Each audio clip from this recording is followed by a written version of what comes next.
செயற்குழு உறுப்பினர் தொழிலதிபர் திரு கே ராஜா அவர்களை பேசுமாறு அன்புடன் அழைக்கிறோம்.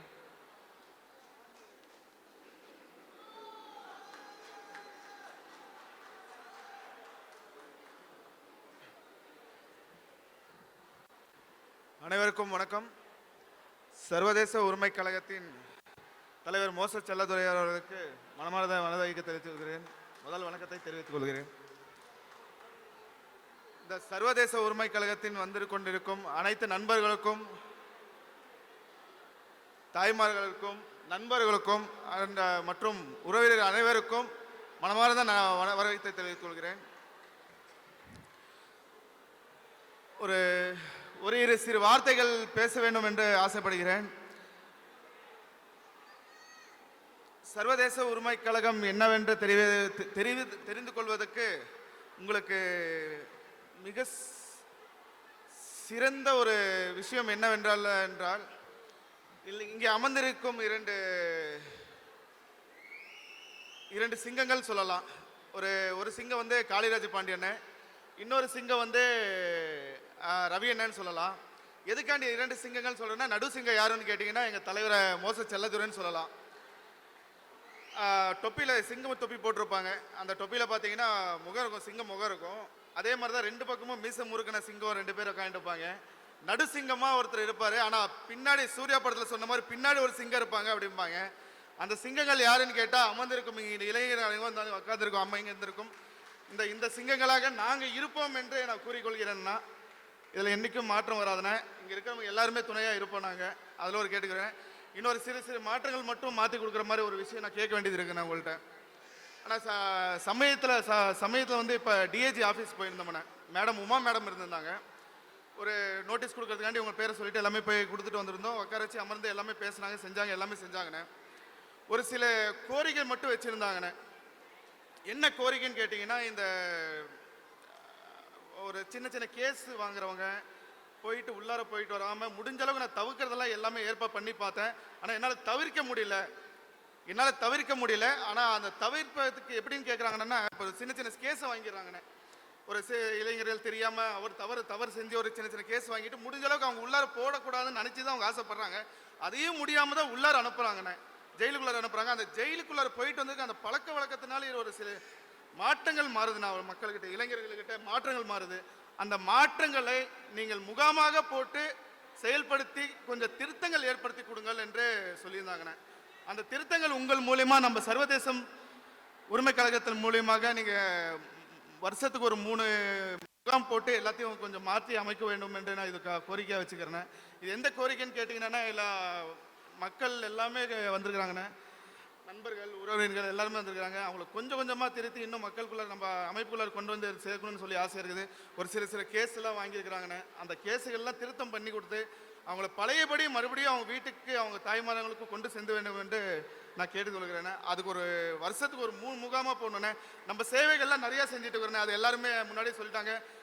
இப்போ ஏற்காட்டில் வீடு கட்டி கொடுத்தது, நம்ம அடுத்தது மலைவாழ் மக்களுக்கு செஞ்சு கொடுத்தது, சேவைகள், அன்னதானம், இதெல்லாம் நிறைய நடந்துட்டு இருக்குதுண்ணே. ஆனால் இந்த சிறு தவறுகளால் செய்து தவிப்பவர்களை மீட்டு தருமாறு நான் கேட்டுக்கொள்கிறேன். இதில் ரொம்ப முக்கியத்துவமாக நான் கேட்டுக்கிறேன். அடுத்ததாக நம்ம விக்கியண்ணனை பற்றி பேசணும்னு ஆசைப்பட்றேன். விக்கியண்ணனை ஃபர்ஸ்ட் நான் பார்க்கும்போது இதில் தான் குரூப்ஸில் தான் பார்த்துக்கிட்டு இருந்தேன். அதுக்கப்புறம் குரூப்பில் பார்த்தவருக்கு நம்ம ஒரு கிடா இருந்ததுக்காண்டி அமைப்பு கூப்பிடும்போது வந்திருந்தார். அவர் பொறுமை ரொம்ப பிடிச்சிச்சு. ஏன்னா ரொம்ப லேட் ஆகிடுச்சு, ரொம்ப லேட் ஆகிடுச்சு. ஒரு 1/2 மணி நேரம் தான் கேப் இருந்துச்சு. உட்காந்து அவரோட ஏஞ்சி போயிட்டார். அண்ணன் ஏஞ்சி போயிட்டோன்னு நான் கேட்டேன், ஏன்னா போயிட்டு இருக்கிறாரு அப்படின்னா, ரொம்ப லேட் ஆகிடுச்சு, அமைப்புக்காண்டி இது மாநாடுக்காண்டி மீட்டிங்காண்டி தான் வந்தது, நான் கொஞ்சம் லேட் ஆகுதுன்னு அங்கே போகிறேன்னாரு. ஆனால் அங்கே போகிற மாதிரி தான் நான் வர மாட்டேன்னு சொன்னேன். சரி, அதுக்காக மறுபடியும் காரை விட்டு கீழே இறங்கிட்டு வந்து அவர் உட்காந்து எல்லா வேலையும் செஞ்சு கொடுத்தாருங்கண்ணே. ஒரு 1/2 மணி நேரம் மறுபடியும் உட்காந்தாருண்ணே. உட்காந்து இப்போ அந்த பொறுமையை வந்து அவர் கையாளாடுறதை நான் வந்து உங்கள்கிட்ட நான் கற்றுக்கிறேன். அது மறுபடியும் ஒரு 1/2 மணி நேரம் உட்காந்து ஒரு கையாளத்தை நான் கற்றுக்கிறத விக்கிரனை பார்த்து கற்றுக்கிறேன். அடுத்தது எங்கள் மாவட்ட தலைவர் கார்த்தி அவர்கள் மிகப்பெரிய சிறந்த தலைவர்னு. அவர் எதுக்குன்னா பொறுமை, பாப்பா அளவுக்கு மீறின பொறுமைண்ண. எந்த அளவுக்கு சொல்றது அப்படின்னா, எதை சொன்னாலுமே பார்த்துக்கலாங்கிற தவிர எந்த வார்த்தைக்கும் ஒரு இடவே இல்லைண்ணே. எப்ப கேட்டாலுமே அண்ணா எங்கண்ணா இருக்கிறீங்க, அண்ணா ஸ்டேஷனில் இருக்கிறேண்ணே. என்னண்ணே அப்படின்னு நான் ஒரு 2-3 வாட்டி ஃபோன் அடிக்கும்போது எனக்கு ஒரு மாதிரி பயமே போச்சுண்ணே. என்னண்ணே என்ன கேஸ் ஆனே? இல்லைண்ணே கேஸுக்காண்டி கூப்பிட்டாங்கண்ணே, அதனால நான் போயிருக்கிறேண்ணே அப்படின்ற மாதிரி தொடர்ந்து கேஸுன்னு கேஸை ஃபாலோ பண்ணுறதே ஒரு வேலையாக போயிட்டாருண்ணே. நீங்கள் சொன்ன மாதிரி அந்த அக்காவுக்கு தான், தாய்மார் அந்த அம்மா அவங்க ஒய்ஃபுக்கு தான் ஃபஸ்ட்டு நன்றி சொல்லணும், மிகப்பெரிய நன்றி சொல்லணும். ஏன்னா நைட்டு 12 மணி ஆனாலுமே ஃபோன் பேசினா கூட ஒரு கோர்ட்டில் இருக்கிறதோ வர்றதோ போகிறதோ நம்ம மக்களுக்காண்டி செய்யக்காண்டி ஒரு சின்ன ஒரு விஷயம் நடந்துச்சுண்ணே. நைட்டு ஒரு 11 மணிக்கு நான் யதார்த்தமாக கூப்பிட்டேன்னு நினைக்கிறேன். ஒரு சின்ன ஃபாலோவிங்கில் பேசிட்டு போது நான் யதார்த்தமாக கூப்பிட்டேன். ஆனால் என்னென்ன பண்ணிட்டு இருக்கிறேன்னு கேட்டேன். இல்லைண்ணா அமைப்பு சார்ந்த ஒரு சின்ன ஒரு பொண்ணுக்கு ஒரு பிரச்சனையாகி அந்த பொண்ணு விஷயமா இதுக்கு போயிருந்தேன், நான் தர்மபுரிக்கு போயிருக்கிறேன். போயிட்டு வரதுக்கு 11 மணி ஆகுனாலும் சரி ஒரு யதார்த்தமாக கூப்பிட்டா நான் 11 மணி முடிஞ்சு நைட்டு ஒரு 2:45 என்னோ சம்திங் என்னோ வந்தேன். நான் அந்த பொண்ணை மறுபடியும் மீட்டு கொண்டு வந்து 2 வருஷமாக நம்ம அமைப்புக்குள்ளே இருக்கிறாங்க. எப்படியாவது ஏழை மட்டும்னா அவங்கள்ட்ட கையில் காசு இல்லை, முடிஞ்ச அளவுக்கு நம்ம சமூக சேவையாக நம்ம செஞ்சு அவளை கூட்டு மீட்டு எடுத்தோன்னு சொல்லி 2:30 மணிக்கு வீட்டுக்கு வந்துட்டு எனக்கு ஃபோன் அடிச்சாருண்ணே. அந்த விஷயத்தில் நான் சத்தியமாக உங்களை ஆன்சர் பண்ணுறேன்னே. அந்த நன்றி உள்ளவங்க அந்த உங்கள் ஒய்ஃபை காத்துட்டுக்கும் அதெல்லாம் அவங்களுக்கு ஒரு நன்றிக்கு தெரிஞ்சுக்கிறேண்ணே.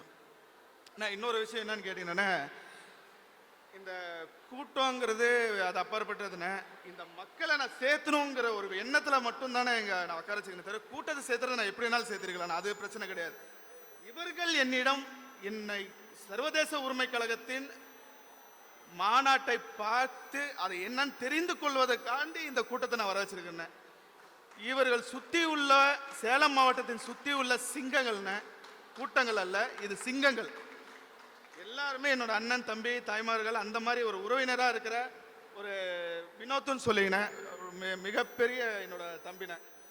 இவ்வளோ ஒரு கூட்டம்னே கபாலின்னு சொல்லி இன்னொருத்தர் 2 பேர் இருவரும் சேர்ந்து சேர்த்த கூட்டணே. இது இந்த வருஷம் வேணாலும் மாநாடு சிறப்பாக நடந்திருக்கலானே.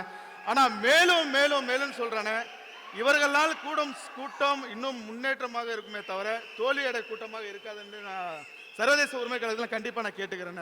அதில் மட்டும் வந்து சொல்லுகிறேன். ஆனால் இன்னொரு விஷயம் ஒன்று கேட்டுக்கிறேன். நம்ம சர்வதேச உரிமை கழகத்தின் சவுந்தரம் சரிண்ணே தமிழன்னு ஒருத்தர் இருக்கிறாருங்கண்ணே. எதுக்காண்டி நான் உங்களை பார்த்து நான் சொல்கிறேன், நான் அது 2 விஷயம் இருக்குண்ணே. மக்கள் நான் பார்த்து என்னால் பேச முடியுண்ணே. மீண்டும் மீண்டும் நான் சொல்கிறது, எங்களை மாதிரி உறவுகளை காட்டினீங்கன்னு பார்த்தீங்கன்னா அந்த காட்டுதல் மறுபடியும் எல்லாம் மீண்டும் எல்லாத்தையும் வரிசையாக கொண்டு வந்து எல்லாத்தையும் சேர்க்கணுங்கிறதுக்காண்டி நான் உங்கள் முகத்தை பார்த்து நான் நேராக பேசுகிறேன். சர்வதேச உரிமை கழகத்தின் சவுந்தரம் சரிண்ணே, அடுத்தது தமிழன்னு சொல்கிறேண்ணே. 2 பேருமே ஒரு தூணா நம்ம கையில் கொடுத்துருக்குறீங்கண்ணே. அதுவும் மிகப்பெரிய வாய்ப்புகள் தந்து கொடுத்து ரொம்ப நன்றிண்ணே. அடுத்த இன்னொன்று ரொம்ப பிடிச்ச விஷயத்தில் என்கிட்ட ஒரே ஒரு விஷயம் இப்போ நான் மக்கள்கிட்ட பார்த்து பேசணும்னு ஆசைப்படுறேன். பிடிச்ச 2 விஷயம் தலைவர்கிட்ட. ரொம்ப சோர்ந்து போயிட்டு வருவோம், ஆஃபீஸுக்கு போயிட்டு எல்லாம் சோர்ந்து போயிட்டு அண்ணன் கூப்பிட்டுட்டாருன்னு சொல்லிட்டு எல்லாம் 10 மணிக்கெல்லாம் ஆஃபீஸுக்கு வர சொல்லிடுவான்னு சொல்லிட்டு வர சொல்லிடுவார். எல்லோரும் 10 மணிக்கு ஆஃபீஸ் ஸ்ட்ரெயிட்டாக போயிடுவோம். எல்லாம் மிங்கிள் ஆகிடுவோம். ஆஃபீஸ் போயிட்டு எல்லாம் உட்கார வச்சு எல்லாம் பேசிட்டு வர்றது போகிறது பிடிக்கிறது எல்லாமே செஞ்சுட்டு உட்காந்துப்போம். ஆனால் தலைவர் ஃபஸ்ட்டு வரும்போது எங்களை வந்து பேஸ்ட் பண்ணும்போது ஒரு பூஸ்ட்டில் ஒரு ஸ்பீடாக போனால் எப்படி இருக்கும், அதே மாதிரி ஒரு பூஸ்ட்டாக வந்துட்டு போன மாதிரி தான் இது. சரி, ஒரு ஆர்வ கோலத்தில் வந்தார், இப்படி தான் பேசுவார் நான் நினச்சிட்டு இருந்தேன். ஆனால் இன்னைக்கு ஆன் டேட் வரைக்கும் சொல்கிறேன், இது வரைக்குமே அவர் வந்துட்டு போன ஸ்பீடு ரஜினி சார் எப்படி வந்துட்டு போவாரோ அதே ஸ்பீடில் மட்டும்தான் வந்துட்டே போவார்.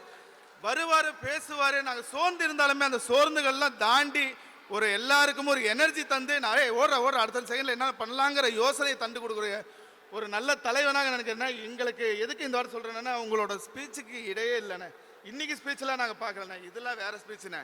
நார்மலாகவே நீங்கள் ஸ்பீச் பேச ஆரம்பித்தாவே ஒரு எனர்ஜி ஆரம்பிச்சிடும். ஒரு 40 வயது கிழவனாக 70 வயது கிழவனாக இருக்கட்டும், நான் 30 வயது குமரனாக இருக்கட்டேன், இன்னும் மேலே ஏறி அவங்க முன்னேற்ற செல்லும் ஸ்பீச்சாக இருக்குண்ணே. இன்னும் மேலும் நீங்கள் எல்லார்ட்டையும் பேசி பயனெடுத்து செல்ல வேண்டும் என்று நான் கேள்விக்கிறேன். நன்றி, வணக்கம். சர்வதேச உரிமை கழகத்திற்கு அழைத்ததுக்கு அனைவரும் வந்து கொண்டிருக்கும் அனைத்து நண்பர்களுக்கும் அண்ணர்களுக்கும் மிகப்பெரிய நன்றியை தெரிவித்துக் கொண்டு நன்றி வணக்கத்தை தெரிவித்து வருகிறேன்.